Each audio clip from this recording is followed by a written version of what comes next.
أعوذ بالله من شرور أنفسنا وسيئات أعمالنا من يهده الله فلا مضل له ومن يضلل فلا هادي له أشهد أن لا إله إلا الله وحده لا شريك له وأشهد أن محمدا عبده ورسوله صلى الله عليه وعلى آله وأصحابه وسلم تسليما كثيرا. أما بعد. Kaum muslimin wal muslimat rahimani wa rahimakumullah. Alhamdulillah, di malam hari ini Allah tabaraka wa ta'ala memudahkan kita untuk melanjutkan talabul ilmi kita, mengkaji kitab Riyadhus Shalihin karya Imam An-Nawawi rahimahullah ta'ala. Pada pertemuan sebelumnya kita sudah membaca hadis yang ke-10 pada bab yang pertama, babul ikhlas, bab tentang ikhlas wa ihbarin niyah dan pentingnya menghadirkan niat. Baik, selanjutnya kita masuk pada hadis yang ke-11. Kata penulis rahimahullah ta'ala, wa an Abi Hurairah radhiyallahu anhu, dari Abu Hurairah, semoga Allah subhanahu wa ta'ala meridhai beliau.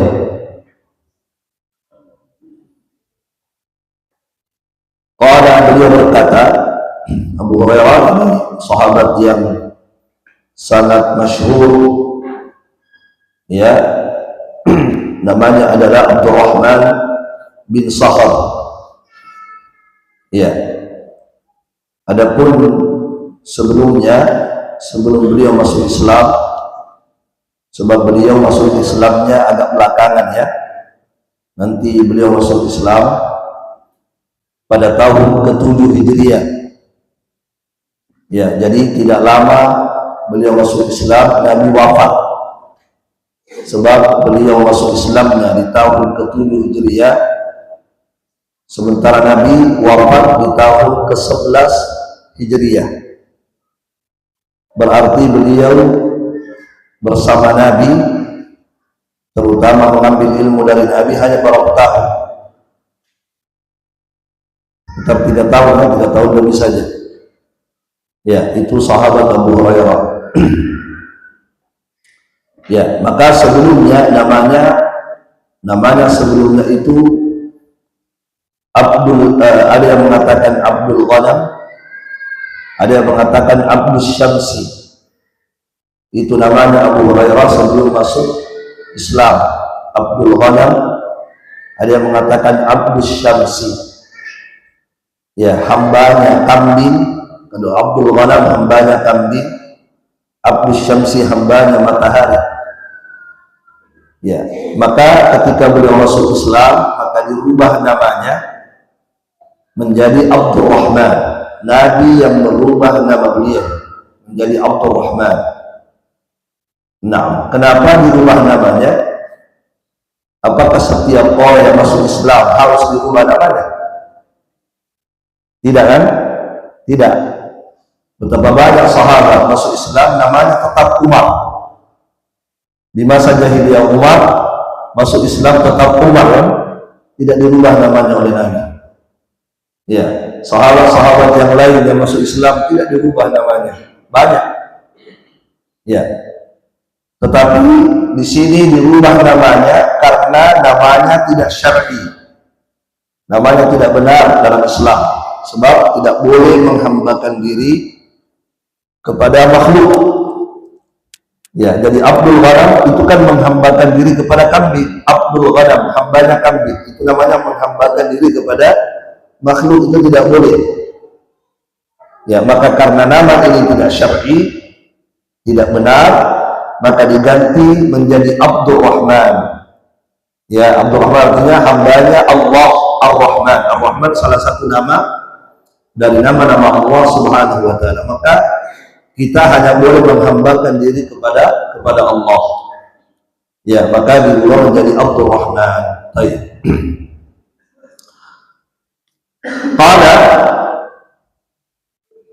Qala Rasulullah sallallahu alaihi wasallam. Beliau berkata, Rasulullah sallallahu alaihi wasallam bersabda,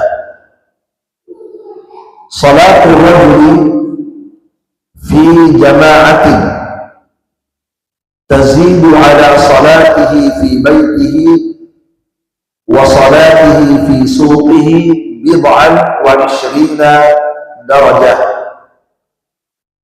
Kata beliau sallallahu alaihi wasallam, salatnya seorang laki-laki berjamaah, salatnya seorang laki-laki berjamaah, ya, itu lebih afdal, tazid, ya, lebih utama, lebih afdal daripada salatnya dia di rumahnya dan sholatnya dia di pasarnya.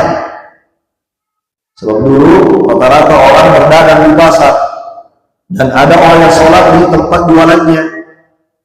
Maka Nabi mengatakan sholatnya seseorang, sholatnya laki-laki di berjamaah di masjid itu lebih utama daripada sholatnya dia di mana? Di rumahnya. Sholatnya di rumahnya sendiri. Ya, dan sholatnya di pasarnya, di tempat dia jualan. Ya, lebih afdolnya, berapa perbandingan afdolnya? Kata Nabi, bid'an wa 20 darajah. Lebih afdol sekitar 27 derajat. Sekitar 20 derajat. Bid'an wa 20, sekitar 20 lebih. Jadi bid'an wa 20 artinya 20 lebih derajat. Itu perbandingannya, itu nilainya antara orang yang sholat berjamaah di masjid dengan orang yang sholat di rumahnya atau di tempat jualannya atau di kantornya atau di mana saja yang bukan di masjid. Maka Nabi menjelaskan bahwa sholat berjamaah di masjid itu lebih utama, pahalanya lebih baik, lebih afdal. Ya, Nabi sebutkan perbandingannya, yaitu berapa? 20 lebih derajat. Ya, 20 lebih. Lebihnya berapa? Ya, lebihnya berapa? Karena di hadis dikatakan bid'an wa 20 lebih. Ya, maka di hadis yang lain disebutkan ya 25. Itu tafsirnya, ditafsirkan di hadis yang lain 20 lebih, maksudnya apa? 25 derajat. Dalam riwayat yang lain disebutkan 27. Nah, jadi ada 25, ada 27. Nah, barakallahu fikum. Ya, jadi jamaah sekalian, orang yang berjamaah itu nilainya terkadang dia dapat 25 dibandingkan sholat sendiri di rumahnya. Terkadang mendapatkan 27, bahkan mungkin bisa lebih. Adalah keuntungannya sholat berjamaah di masjid daripada di rumah. Walaupun sebagian ulama mengatakan, walaupun dia juga berjamaah di rumahnya, tetap di masjid lebih utama berjamaah di masjid. Walaupun dia berjamaah juga di rumahnya bersama dengan temannya misalnya. Berjamaah juga di tempat jualannya, sekalipun dia berjamaah, tapi kalau tidak di masjid, maka kalah nilainya. Ya, nah, dan Nabi tadi menyebutkan perbandingannya 20 lebih, jadi 25 ada 27. Nah, jamaah sekalian, barakallahu fikum. Nilai 25 27 derajat ini itu disebutkan oleh para ulama kapan nilainya ini semakin tinggi, kapan bahkan mungkin bisa di atas 27, karena memang ada riwayat menyebut kadang sampai 50, ada di atasnya lagi. Iya. Nah, jamaah sekalian, pelipat gandaan pahala ini ketika berjamaah itu disebutkan oleh para ulama. Ya, seperti disebutkan di sini ya.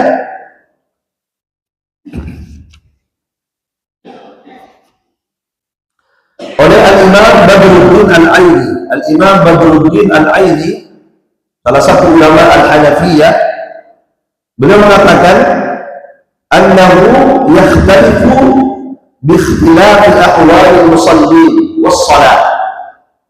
Nah, kata beliau, perbedaan pahala ini, perbedaan derajat yang diperoleh itu sesuai perbedaan kondisi orang-orang yang sholat dan perbedaan sholat itu sendiri. Ya, jadi dilihat kondisi orang yang sholat dan sholatnya itu sendiri. Itu, ya, jelas ya? Nah, barakallahu fiikum. Apa maksudnya beliau? Dilihat kondisi orang yang sholat. Ya tergantung kondisi orang yang sholat. Sholat yang berjamaah, sama-sama misalnya kita berjamaah. Ada yang dapat 27, ada yang dapat 25, ada yang dapat di atasnya. Dilihat kondisi orang yang sholat itu. Dan setiap orang yang berjamaah berbeda kondisinya, kan begitu. Bisa dipahami ya? Nah, mungkin ada orang yang ketika datang sholat berjamaah, dia ketika sholat misalnya dia lebih khusyuk, sholat berjamaah, kondisinya dia sholat berjamaah, orang itu lebih khusyuk dibandingkan yang lain, maka tentu berbeda. Satu belum mendapat 27, satu dapat di atasnya. Nah, itu dilihat dari kondisi orang yang sholat. Iya.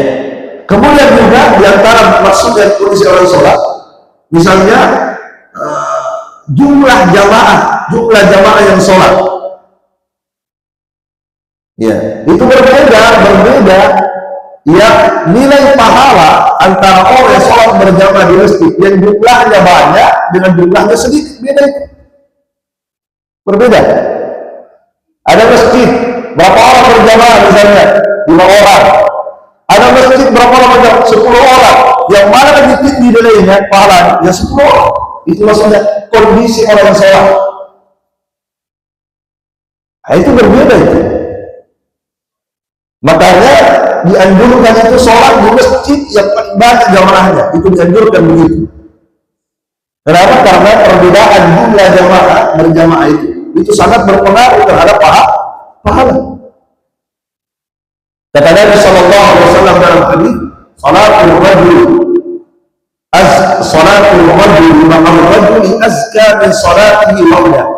Kata Nabi, salatnya seseorang bersama dengan satu orang, salatnya seseorang bersama satu orang itu lebih afdal, lebih banyak pahalanya daripada dia salat sendiri. Wa salatuhu ma'al rajulaini, dan salatnya dia bersama dengan 2 orang, ya, 2 orang misalnya, itu lebih afdal daripada sholatnya dia bersama dengan satu makmumnya. Gitu. Setelah itu Nabi mengatakan, wa kullama kana aktsar fa huwa ahabbu ila Allah. Maka semakin banyak jumlah jamaah sholat, maka semakin dicintai oleh Allah Subhanahu wa taala. Gitu ya. Nah, jadi jamaah sekalian, ya, jadi disebutkan yang 25, 27, 20 itu dapat bertahan. Dan terus apa maksudnya? Artinya perbedaan derajat itu, tingginya derajat itu dipengaruhi oleh apa? Kondisi, keadaan orang-orang yang sholat. Ya, kemudian juga tergantung dengan sholat itu sendiri, sholatnya. Ya, maksudnya apa sholatnya? Apakah sholatnya itu, misalnya di mana dikerjakan sholat? Di masjid mana? Karena sebagian masjid lebih utama yang lain kalau begitu. Misalnya Masjidil Haram. Kalau antum sholat berjamaah di sana, sama nggak dengan masjid sholat berjamaah di Nawawi? Pasti beda. Kalau antum sholat berjamaah di Masjid Kuba, sama nggak dengan di sini? Beda. Kan begitu. Kenapa? Perbedaan tempat. Itu maksudnya. Ya. Tetapi orang yang berjamaah, dimanapun dia berjamaah, yang penting di masjid, tetap lebih baik daripada di mana? Berjamaah di rumah. Gitu. Apalagi sholat sendiri di rumah. Nah, jadi ini maksudnya hadis riwayat ya. Jadi sholatul rajul fi jama'atin, sholatnya seorang laki-laki berjamaah di masjid, maksudnya ini itu lebih utama daripada sholatnya dia di rumahnya atau sholatnya dia di tempat bulannya ya sebanyak 20 lebih derajat. Barakallahu fikum. Baik. Setelah itu lanjut kata Nabi, ini cukup pada hadisnya. Baik, mungkin sebelum kita lanjut, kita sebutkan dulu di sini beberapa faedahnya disebutkan oleh para ulama yang mensyarah hadis ini. Baik. Di antaranya disebutkan oleh Asy-Syaikh Abdul Muhsin Al-Abbad, hafizahullah taala. Ya, apa kata beliau? Beliau mengatakan ketika beliau menjelaskan hadis ini, beliau berkata, "Wa hadza fihi dalilun ala fadli salatil jamaah." Ya, pada hadis ini terdapat dalil keutamaan sholat berjamaah dibandingkan sholat sendiri di rumah. Ini keutamaannya tadi sudah disebutkan. Kemudian kata beliau, "Wa dalilun ala anna al-insana," dan di sini juga terdapat dalil bahwasanya seseorang itu law shalla fi baitihi, andai kata dia sholat di rumahnya, ya, atau sholat di tempat jualannya, sahhat salatuhu, sholatnya sah.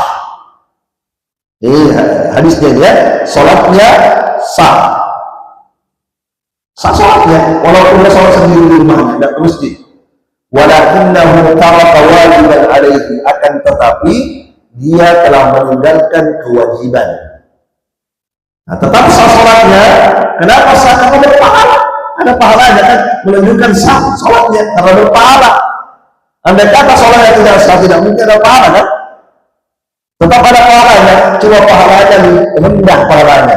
Dibandingkan orang berjamaah, kalau orang berjamaah itu dia dapat sah satu. Nah, tetapi apakah sah sholatnya sah? Ini kata beliau. Pada hadis ini terdapat dalil bahwasanya orang yang sholat di rumahnya sendiri itu sholatnya sah, tetapi dia meninggalkan apa? Kewajiban. Karena sholat berjamaah bagi laki-laki hukumnya wajib. Jelas ya? Nah, hukumnya wajib. Jadi dia tetap dapat pahala sah sholatnya, tapi di sisi lain dia berdosa. Di sisi lain dia berdosa. Kenapa? Karena meninggalkan kewajiban sholat berjamaah bagi laki-laki. Karena berjamaah bagi laki-laki pendapat yang benar adalah wajib. Baik.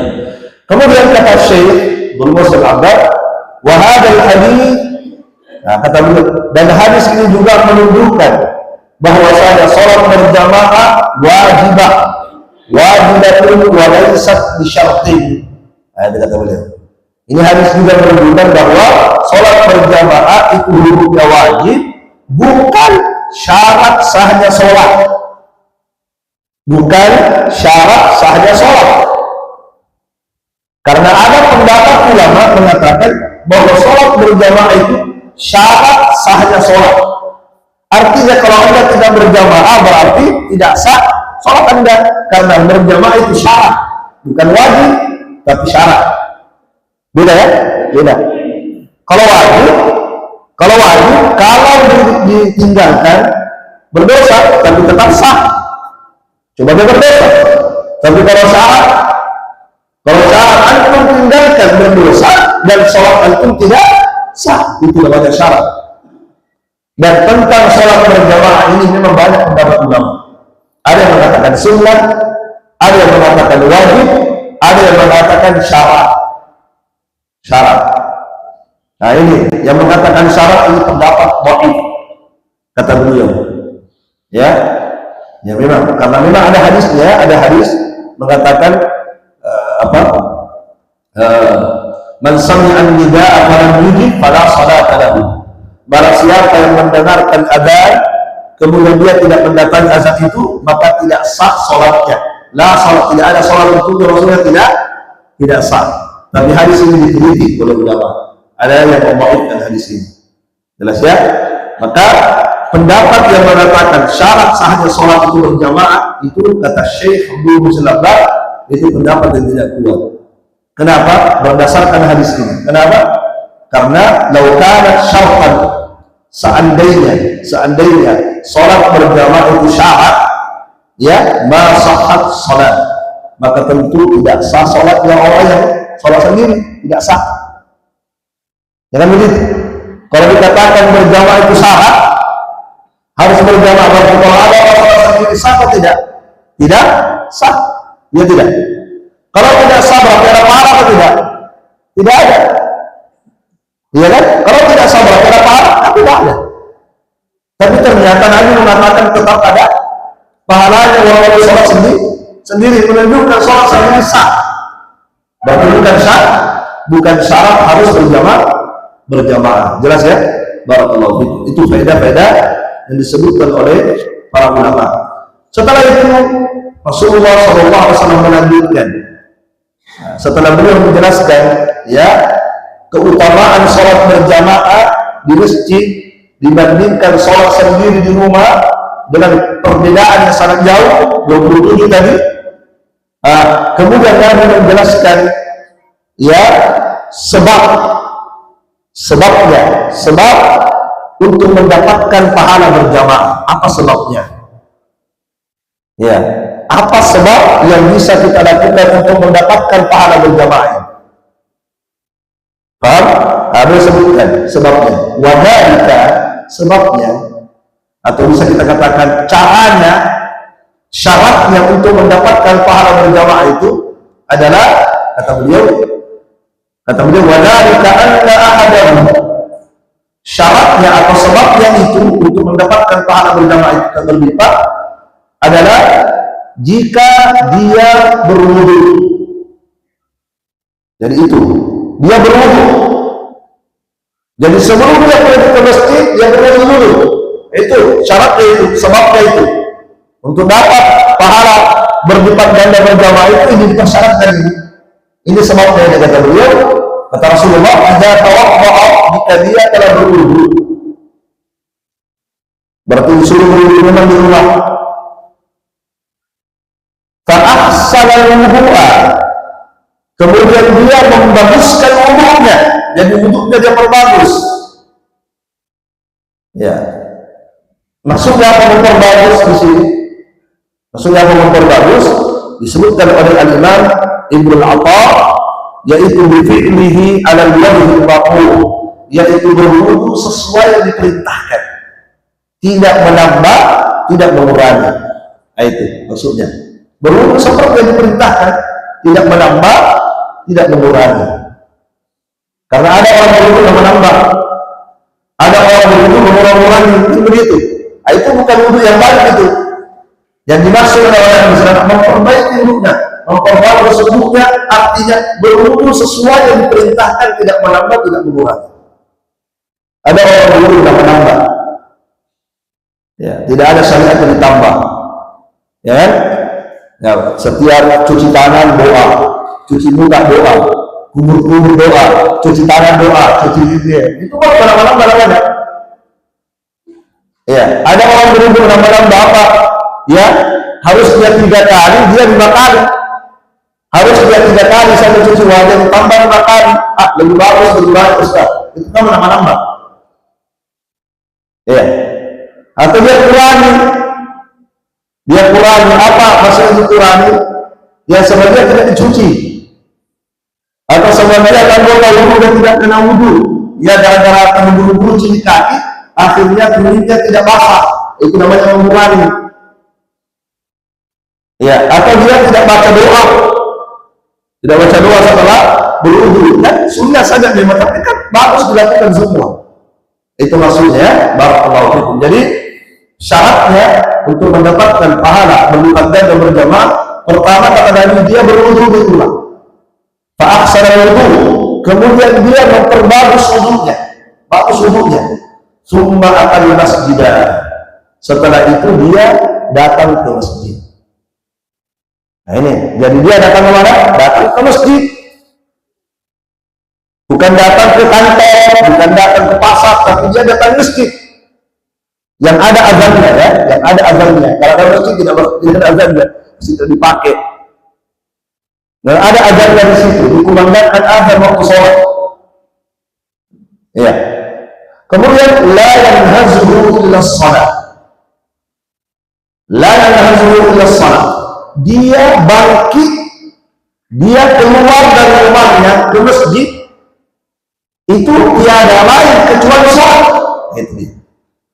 La yuridu illa shalah, tidak ada niatnya, tidak ada keinginannya keluar dari rumahnya menuju ke masjid kecuali apa? Untuk sholat. Itu yang dia niatkan, itu yang dia inginkan. Inilah sebab seseorang mendapatkan pahala berjamaah tadi. Jadi pahala dari menuju, pahala 25 itu akan diperoleh kalau memenuhi ini sebab-sebabnya. Ini disebutkan oleh Nabi. Pertama apa tadi sebabnya? Dia berwudu di rumah. Yang kedua, dia memperbagus wudunya. Yang ketiga, dia kemudian ke masjid. Kemudian yang keempat, ketika dia ke masjid, apa yang dia lihatkan? Apa yang dia inginkan ke masjid? Sholat. Inilah syaratnya, inilah sebabnya. Nah, dan yang menjadi inti pembahasan kita, yang mana menjadi inti pembahasan kita? Bab kita, pembahasan kita masalah niat dan menghadirkan niat. Masalah ikhlas dan menghadirkan niat. Inti pembahasan kita ada pada sabda Nabi, la yuridu illa shalah. Ketika dia keluar dari rumahnya menuju ke masjid, tidak ada yang dia lihatkan kecuali sholat. Nah, ini diperhatikan. Ya. Andai kata ada orang ke masjid bukan niatnya mau sholat, ya tidak masuk pembahasan ini. Tidak kena keutamaan ini, karena persyaratan dari Nabi adalah ketika dia ke masjid yang dia inginkan ke masjid sholat. Nah, jelas ya? Nah, Asy-Syaikh Ibnu Utsaimin rahimahullah taala mengatakan, "Wasyahidu min hadzal hadits," yang menjadi inti pembahasan, fokus pembahasan pada hadis ini terkait dengan bab adalah qauluhu, sabda Nabi sallallahu alaihi wasallam, "Tsumma kharaja min baitihi ila al-masjid la yuridu illa shalah." Kemudian dia keluar dari rumahnya ke masjid, tidak ada niatnya untuk keluar dari rumahnya ke masjid kecuali sholat. Ini intinya.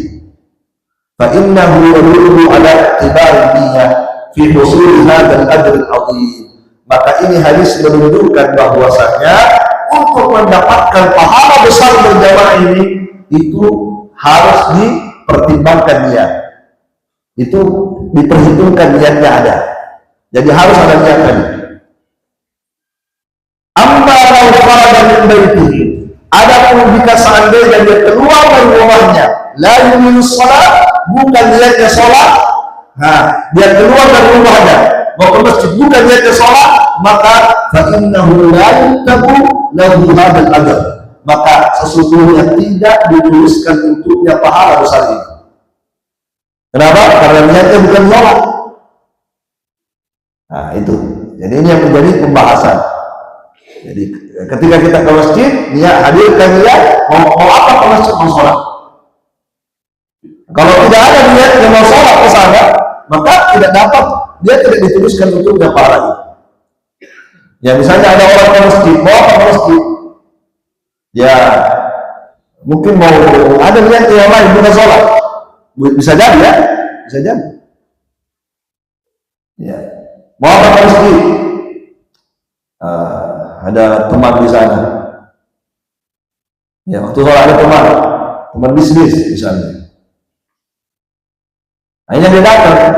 Nah, coba tidak enak, akhirnya dia masuk rumah sholat berjamaah kan? Iya kan? Dia kan juga meninggalkan rumahnya ke masjid. Tapi apa tujuannya ke masjid? Apakah sholat kamu? Bukan. Yang dia niatkan ke masjid bukan sholatnya, tapi dia ikut sholat juga. Iya betul, ikut sholat juga, tapi itu bukan tujuan utama dari pulang. Paham ya? Nah, ini yang menjadi inti pembahasan. Barakallahu fiikum. Jadi untuk mendapatkan fadlu salat jamaah, disebutkan oleh Nabi sebab-sebabnya tadi yang disebutkan oleh beliau. Barakallahu fiikum. Baik. Kemudian setelah itu Nabi melanjutkan lagi hadis, ya. Nabi kemudian menjelaskan lagi keutamaan lain salat berjamaah. Apa keutamaan yang lain dapat selain pahala yang berlipat ganda tadi? Apa keutamaan yang lainnya? Disebutkan. Kata Rasulullah, "Lam yahtu khutwatan illa rufi'a lahu biha darajatan wa hutta 'anhu biha khati'atan hatta yadkhula al-masjid." Insyaallah. Kata Nabi, tidaklah dia yang datang sholat berjamaah ke masjid, tidaklah dia melangkahkan satu langkah kakinya kecuali diangkat untuknya satu derajat dan dihapuskan untuknya satu dosa. Ini keutamaan sholat berjamaah. Jadi ketika dia ke masjid sudah berwudu, terus dia ke masjid dengan niat sholat, maka apa keutamaannya? Setiap dia melangkah ke masjid, jalan ke masjid, melangkah ke masjid, setiap satu langkah itu apa? Menggugurkan satu dosa dan apa? Menaikkan satu derajat sampai dia masuk masjid. Lihat, sampai dia masuk masjid. Jadi langkah kaki dari rumah itu dihitung per langkah sampai masuk masjid. Begitu masuk ke masjid, ya sudah selesai pahala langkah kaki. Terus apa lagi? Sudah selesai? Tidak, masih ada lagi dalam sebentar.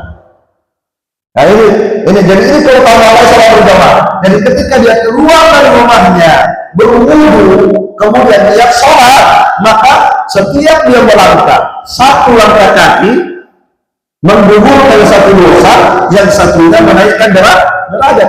Kaki kita kan ada dua. Kaki kita ada dua. Satunya melangkah, gugur satu. Satunya melangkah, naik derajat. Masya Allah. Jadi kalau antum ke masjid 50 langkah kaki, berapa derajat antum yang naik? 50 derajat. Berapa derajat antum gugur? 20 dosa. Masya Allah. Inilah kelebihannya kalau kita datang ke masjid daripada di rumah. Kalau antum di rumah, antum dapat pahala kaki tidak ada. Gak dapat. Yang dapat pahala langkah kaki hanyalah orang yang ke masjid berjamaah. Masya Allah, luar biasa itu. Ya. Makanya para sahabat itu, barakallahu fikum, itu apa namanya? Ada sahabat itu sangat jauh rumahnya dari masjid. Di masa Nabi, jauh sekali rumah dari masjid. Maka disarankan kepadanya. Kebetulan waktu itu ada lokasi di dekat Masjidil Haram tanah yang dijual. Di dekat Masjid Nabawi ada tanah yang dijual. Maka disarankan orang yang sangat jauh rumahnya dari Masjid Nabawi untuk pindahkan rumahnya, dia jual rumahnya baru pindah dekat masjid. Waktu itu ya. Maka dia pun sangat setuju dengan saran itu. Dia datang ke Nabi. Apa kata Nabi? Ya. Nabi berkata, kata Rasulullah, saya lupa hadis itu, tapi di antara saya ingat, tuktabu atharukum, tetaplah di rumahmu. Artinya jangan pindah, di situ saja. Ya, biar jauh rumahmu, tidak usah pindah ke situ. Kenapa? Tuktabu atharukum, sebab setiap langkah-langkah kakimu, bekas-bekas kakimu itu ditulis pahala oleh Allah Subhanahu wa Ta'ala. Masya Allah. Ada juga sahabat Nabi disebutkan bahwa itu sahabat paling jauh rumahnya dari masjid di Madinah, paling jauh, tidak ada lebih jauh rumahnya daripada dia. Tapi dia tidak pernah ketinggalan sholat berjamaah, tidak pernah ketinggalan satu kali pun. Padahal dia adalah orang yang paling jauh rumahnya.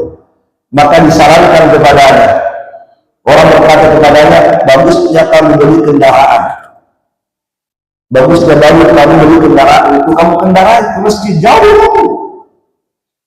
Apalagi di malam hari, kalau kamu lewat ini banyak binatang buas, banyak ini ada jentipan, nanti kamu digigit, kamu ini. Bagusnya kamu naik beli kendaraan, kamu kendaraan ke masjid. Apa kata sahabat ini? Sahabat ini yang mengerti hadis ini, dia apa? Dia mengatakan ma yasurruni. Ya.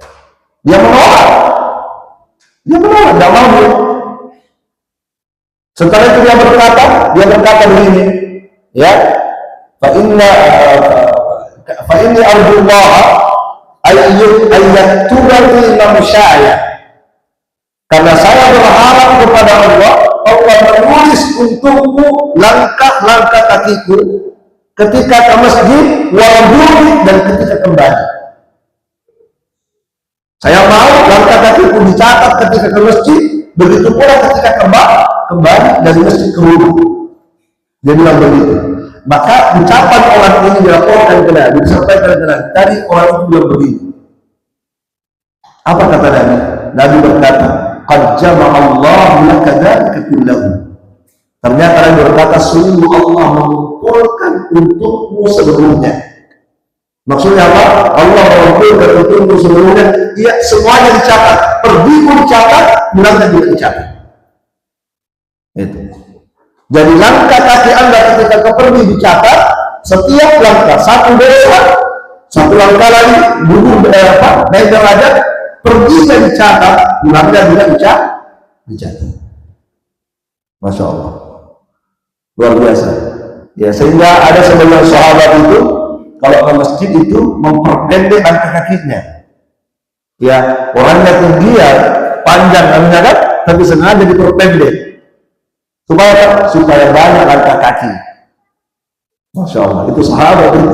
Sampai segitu sahabat itu. Ya. Baik.